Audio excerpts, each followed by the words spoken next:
मुख्यमंत्री देवेंद्र फडणवीस यांच्या अध्यक्षतेखाली बुधवारी राज्य मंत्रिमंडळाची अत्यंत महत्त्वाची बैठक पार पडली। या मंत्रिमंडळाच्या बैठकीत महत्त्वाचे निर्णय घेण्यात आलेले आहे। अशोक खरात ते नरहरी झिरवाळांपर्यंत अशा अनेक महत्त्वाच्या मुद्द्यांवर चर्चा झाल्याची समोर येत आहे। त्याचवेळी सरकारने या बैठकीत काही अत्यंत महत्त्वाचे निर्णय घेतलेले आहे।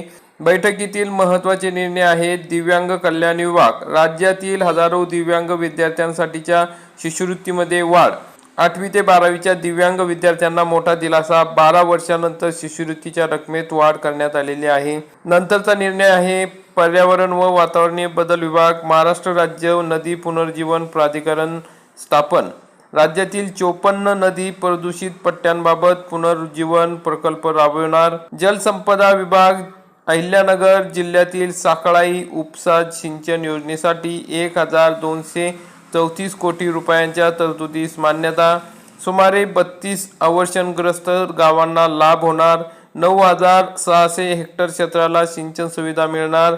नंतरचा महत्त्वाचा निर्णय आहे महसूल नोंदणी व मुद्रांक शुल्क विभाग, अमरावती महापालिका क्रीडा संकुलासाठी मौजे नवसारी येथील 16,708 चौरस मीटर जागा महसूल नोंदणी व मुद्रांक शुल्क विभागाला देण्यात आलेली आहे।